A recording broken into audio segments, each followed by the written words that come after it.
Hello friends, welcome back our channel. आप सभी का आपके अपने चैनल पर स्वागत है। और एचपीएससी हमेशा जो है कुछ ना कुछ ऐसा धमाका कर देती है कि बच्चे जो है एकदम से मेंटली डिस्टर्ब हो जाते हैं, है ना। जब से कुछ सब्जेक्ट्स की एग्ज़ाम डेट आई है और उसके बाद जो बाकी सब्जेक्ट्स बच गए हैं, तो वो बच्चे काफ़ी परेशान हैं कि हम प्री की तैयारी करें या मेंस की तैयारी करें, ठीक है। तो बहुत ज़्यादा उलझन है कि भाई क्या करें, किस तरीके से करें। और सब्जेक्टिव पढ़ना शुरू कर दें, क्योंकि सब्जेक्टिव तो आज तक तैयारी की नहीं है, क्योंकि जितने भी कम्पिटिटिव एग्जाम है वो आपके ऑब्जेक्टिव में और यानी कि एमसीक्यू फॉर्म में रहते हैं। तो क्या करें, ऑब्जेक्टिव को पढ़ना छोड़ दें, सब्जेक्टिव की तरफ चलें, क्या करें? या फिर जब हम सब्जेक्टिव का मन बना लेंगे तो एकदम एचपीएससी धमाका देके कि फ्री होगा भाई, है ना। तो क्या होने वाला है ना। तो वही सारी चीज़ें डिस्कस करेंगे जो कहीं ना कहीं आपकी उलझन है कि हमें क्या पढ़ना चाहिए, वो हम डिस्कस करने वाले हैं, ठीक है। एक्चुअल में मेरी गुड़िया की तबीयत ख़राब थी, जिसकी वजह से जो है मैं पहले वीडियो नहीं बना पाई, क्योंकि बच्चों के बहुत सारे मैसेज कॉल, बच्चे बहुत सारे परेशान हैं कि मैम को एटलीस्ट कुछ तो बता दो या कुछ तो कर दो, ताकि थोड़ा सा जो है टेंशन फ्री या थोड़ा सा स्ट्रेस लेवल कम हो जाए, ठीक है। सबसे पहले तो बिल्कुल कूल माइंड हो जाओ, क्योंकि तुम क्योंकि आप लोग हरियाणा में जॉब लेना चाहते हो। और आजकल हरियाणा वालों को मतलब पता नहीं हरियाणा गवर्नमेंट को क्या हो रखा है, सीईटी का ले लो या फिर एचपीएससी मतलब ये पीजीटी भर्ती ले लो, है ना। दोनों को ऐसे लटका रखा है इतने सालों से। तो हम अपने ही मुद्दे पे आ जाते हैं कि एचपीएससी का क्या है। देखो, कुछ चीज़ों को आपको बहुत अच्छे से समझने की ज़रूरत है, जैसा कि पता सबको सब कुछ है ना। जैसे कि लास्ट टाइम जो फॉर्म थे वो 45,000 समथिंग भरे गए थे, और अब की बार जो फॉर्म भरे गए हैं वो सिर्फ 15,000 फॉर्म भरे गए हैं। 3,800 समथिंग जो आपकी वैकेंसी थी, उसके लिए जो है 15,000 फॉर्म आए हैं, ठीक है। जिसमें से 3 सब्जेक्ट की आपकी एग्ज़ाम डेट आ गई है, जिनका एग्ज़ाम 9 सितंबर को आपका होगा, ठीक है। तो उन बच्चों की एटलीस्ट क्लैरिटी है कि भाई जो मेवात वाले बच्चों का जो काफ़ी सारे सब्जेक्ट्स का आया है और जो रेस्ट ऑफ हरियाणा का आया है 3 सब्जेक्ट का, उनको क्लैरिटी है कि भाई हमारा सितंबर 9-10 तारीख को जो है प्री है, उसके बाद हमें मेंस की तैयारी करनी है, ठीक है। अब आ जाते हैं जो बाकी सब्जेक्ट्स बच गए हैं, और स्पेशली हम कंप्यूटर साइंस की बात कर लेते हैं, क्योंकि कंप्यूटर साइंस में जो वैकेंसी है वो काफ़ी सारी हैं। 1633 वैकेंसी तो सिर्फ हरियाणा के अंदर है, मतलब रेस्ट ऑफ हरियाणा में है, और बाकी जो है वो आपकी मेवात काडर में है, ठीक है। तो अब हमें क्या करना है, किस तरीके से हमें तैयारी करनी है, ताकि जो है हम जो है अपने माइंड को एक स्टेबल कर सके, क्योंकि भाई मेंटली बहुत टेंशन हो जाती है, मेंटली बहुत स्ट्रेस हो जाता है। और ये भर्ती हर किसी के लिए काफ़ी इम्पॉर्टेंट है कि भाई करनी है तो करनी है ना, क्योंकि जो इतने लंबे सालों से इस भर्ती का वेट कर रहे हैं, ठीक है। तो अब हमें क्या करना चाहिए? तो जैसा कि मैंने कहा कि आपकी जो है 1633 पोस्ट हैं, और अगर 4 गुना बच्चों की बात की जाए तो 6,500 समथिंग आपके जो है बच्चे बनते हैं। टोटल 15,000 फॉर्म हैं। तो उसके अकॉर्डिंग देखा जाए कि भई अगर अगर आपके 4 गुना से थोड़े बहुत ज़्यादा होंगे, अगर ज़्यादा भरे गए हैं तो, और जहाँ तक पॉसिबिलिटी लगाई जा रही है कि भई 4 गुना ही होने चाहिए, ठीक है। तो यहाँ से मेरा आपको एक क्लैरिटी ये समझाने का है, क्योंकि भई कल जो न्यूज़पेपर में आया था कि भई हो सकता है, पॉसिबिलिटी है कि शायद कंप्यूटर साइंस और पॉल साइंस का जो एग्ज़ाम है वो ऑब्जेक्टिव भी लिया जा सकता है, लेकिन ज़्यादा चांसेस है सब्जेक्टिव की, ठीक है। अब जो बच्चे ये सोच रहे हैं कि मैम क्या करें, क्योंकि दोनों केसेस आ गए हैं कि करना है कि नहीं करना है, ठीक है। तो आपको मैं यहाँ पे ये पॉइंट समझाना चाह रही हूँ कि अगर आपके फॉर्म ज़्यादा से ज़्यादा हम माने 7,000, 7,500, मतलब एक वर्स्ट केस, क्योंकि टोटल 15,000 हैं, जिसमें से 1633 आपकी पोस्ट निकल गई हैं, बाकी जो है अलग हैं। 1633 निकाल दोगे तो बाकी कितनी बच जाएंगी? कितनी बच जाएंगी भाई? 3800 समथिंग है।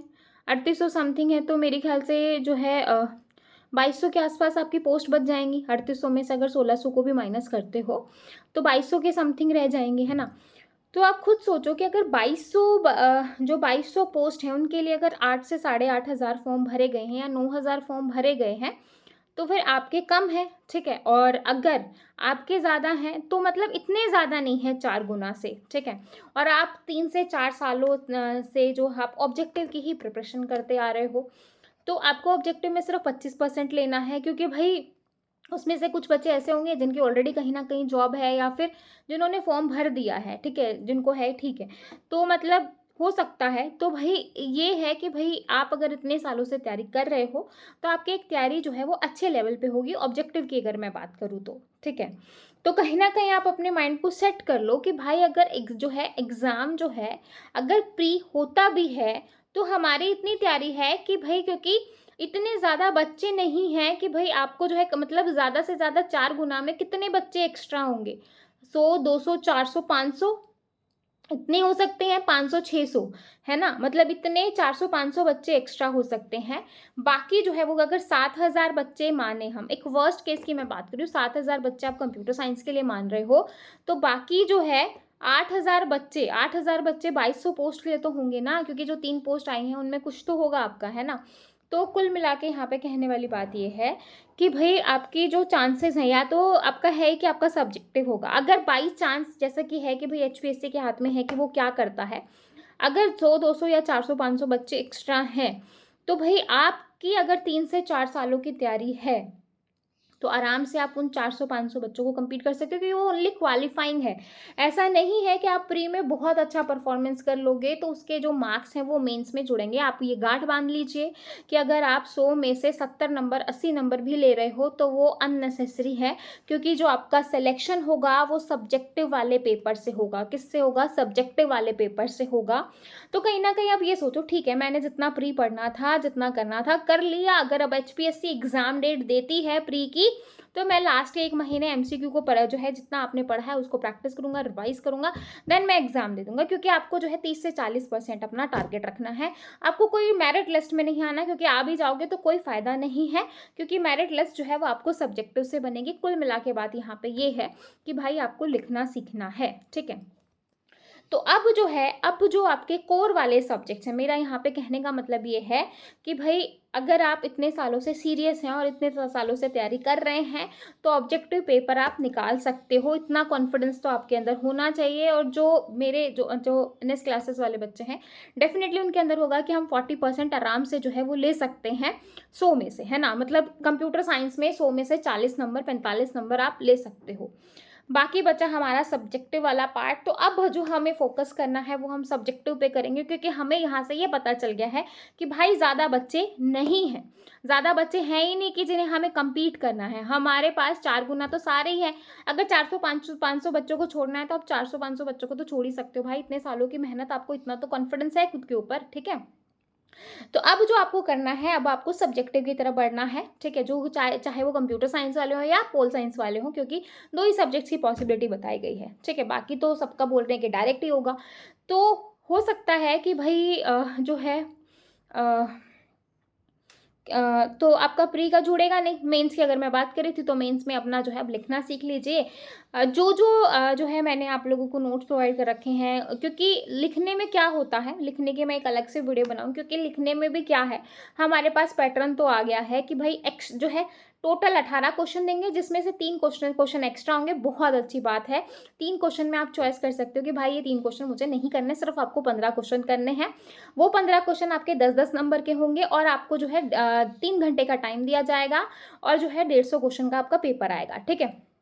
अब जब जो आपका एक क्वेश्चन जो 10 नंबर का रहने वाला है, उसमें ए और बी पार्ट में भी क्वेश्चन आ सकता है। 5-5 नंबर के भी हो सकते हैं, एक 10 नंबर का बड़ा क्वेश्चन भी हो सकता है, और मे बी जो है 3 नंबर 2 नंबर करके इस तरीके से कॉलम आपको दिए जा सकते हैं, ठीक है? तो कुल मिला के हमें जो है यहाँ पे अब पॉइंट्स लिखना सीखना है। जैसे हम कॉलेज टाइम में लिखते थे कि भाई डेफिनेशन हमें बहुत अच्छे से लिखनी है, उसके बाद जो इसके इम्पॉर्टेंट पॉइंट्स हैं, एडवांटेज क्या है, डिसएडवांटेज क्या है, फीचर्स क्या होते हैं, फ्लो चार्ट जो है लिखना कैसे है, पाइथन्स के प्रोग्राम्स किस तरीके से हैं, स्पेशली जो आपके सिलेबस में मेंशन है। जैसे अगर मैं पाइथन की बात करूँ, फैक्टोरियल का मेंशन है। जो प्रोग्राम आपके सब्जेक्ट में मेंशन है उनको बहुत अच्छे से पढ़ लेना।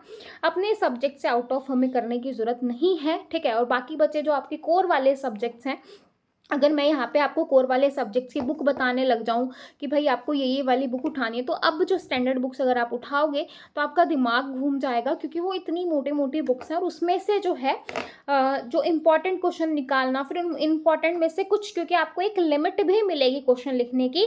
ऐसा नहीं है कि आप एक्स्ट्रा जो है सीट ले सकते हो, जिससे कॉलेज टाइम में भी 40 पन्नों की एक सीट मिलती थी, है ना? उससे एक्स्ट्रा आपको नहीं मिलती थी। तो वहाँ यहाँ पे भी आपको जो है कि भाई 150 वर्ड्स आपको लिखने हैं, 200 लिखने हैं, वो आपको दिया जाएगा, है ना?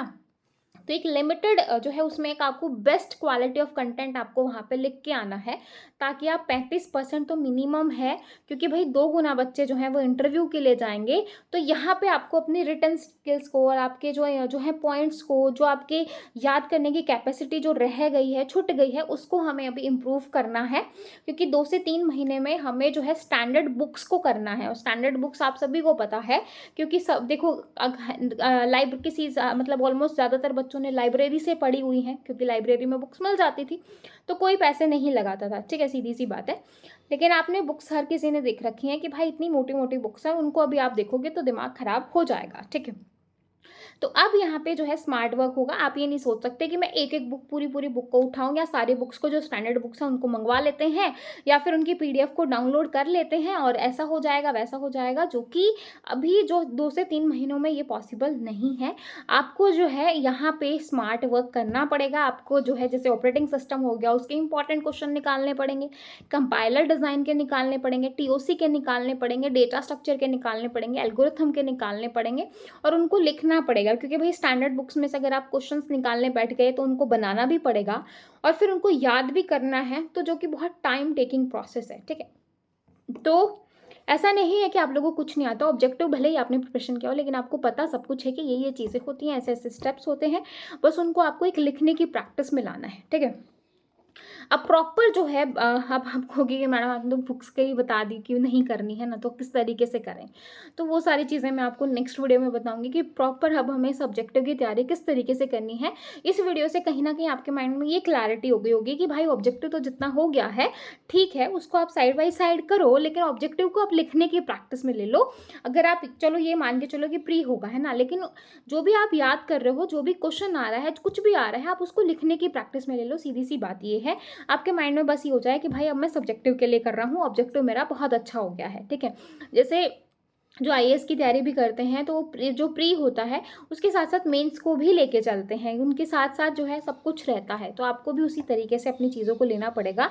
और बाकी अगर 1-2 दिन में, आज या कल में, अगर ऑफिशियल वेबसाइट पे अगर नोटिस आ जाता है तो उससे बेस्ट तो कुछ है ही नहीं कि भाई आपके माइंड में क्लैरिटी हो जाए। लेकिन अगर नोटिस आता भी है तो आपको जो है साइड बाई साइड अब मेंस की तैयारी शुरू कर देनी चाहिए आपको, क्योंकि ज़्यादा बच्चे नहीं हैं, ठीक है।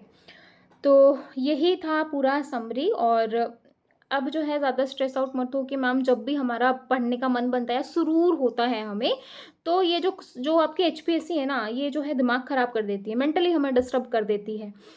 लगता है कि अब कुछ हो जाएगा, तभी ये कुछ धमाका कर देती है। तो ठीक है, जहाँ इतना टॉलरेट किया है वहाँ कुछ टाइम और सही, और जो है अब अपना अच्छे तरीके से पढ़ाई करो। बाकी सब्जेक्टिव को हमें किस तरीके से लेना है, स्मार्ट वर्क हमें कैसे करना है, वो मैं नेक्स्ट वीडियो में बताऊंगी प्रॉपर स्ट्रैटेजी के साथ, है ना। तो आप जो है बस अभी अपने सब्जेक्टिव के लिए मन बनाइए। जो चीज़ आपको आती है, जैसे ऑपरेटिंग सिस्टम, आप सबसे पहले तो आप याद करो कि आपने ऑब्जेक्टिव भी किया है तो आपको क्या आता है। जैसे आपको अपनी कॉपी उठा लो, कॉपी उठाने के बाद आप सोचो, जैसे ऑपरेटिंग सिस्टम है, ऑपरेटिंग सिस्टम क्या होता है, डेफिनेशन लिखो, डेफिनेशन के साथ साथ कि भाई क्या है, यूज़र और हार्डवेयर के बीच में क्या है, इंटरेक्शन प्रोवाइड करता है, उसी को डायग्राम में ले लो, है ना। ऑपरेटिंग सिस्टम पहले क्या है, सिस्टम सॉफ्टवेयर है, एप्लीकेशन सॉफ्टवेयर है, ये सारी चीज़ें आपको पता है, आप बस उसको लिखना ही तो है, कोई ज़्यादा तो ऐसी बड़ी बात है नहीं। फिर उसमें क्या क्या चीज़ें होती हैं, उसके फीचर्स क्या होंगे, उसकी टाइप्स क्या होती हैं, है ना, उसमें जो है उसके फंक्शंस क्या हैं, उसके फंक्शंस जैसे ऑपरेटिंग सिस्टम क्या होता है, उसके क्या फंक्शंस होंगे, या फिर उसकी टाइप्स क्या होंगी, उसकी टाइप्स को एक्सप्लेन करिए। इस तरीके से क्वेश्चन आपसे पूछ सकता है। मतलब मेन कुल मिला के अभी मैं आपसे ये कहना चाह रही हूँ कि आप आँख बंद करके सोचो कि मुझे ऑपरेटिंग सिस्टम में कितना आता है, जो फंक्शन आते हैं उसमें आपको क्या क्या आता है, ठीक है। ऐसे ही कंपाइलर में आपको क्या क्या आता है, जो उसके फेजेस होते हैं, 7 फेजेस हैं, उसमें आपको क्या क्या चीज़ें आती हैं, किस तरीके से आप उनको लिखोगे, है ना। तो पहले आप इन छोटी छोटी चीज़ों को देखो, पूरे सिलेबस को अपने आप में ही डिफाइन करो, क्योंकि भाई इतना पढ़ा है तो इतना आप कर सकते हो, ठीक है। बाकी आगे हमें किस तरीके से करना है बिना स्मार्ट वर्क के तो नहीं होगा। और पूरी पूरी बुक्स अगर आप अभी खरीदने जाओगे तो फिर जो है मेंटली डिस्टर्ब हो जाएगा इतनी मोटे बुक्स को कि भाई एचपीएससी ने क्या किया, 4 साल की मेहनत पे पानी फेर दिया, एकदम से सब्जेक्टिव आ गया, हमारी तो किस्मत खराब है, अब हमें ये चीज़ें नहीं करनी है, अब हमें स्मार्ट वर्क फॉलो करना है और उससे जो है उसी से कुछ होगा, ठीक है।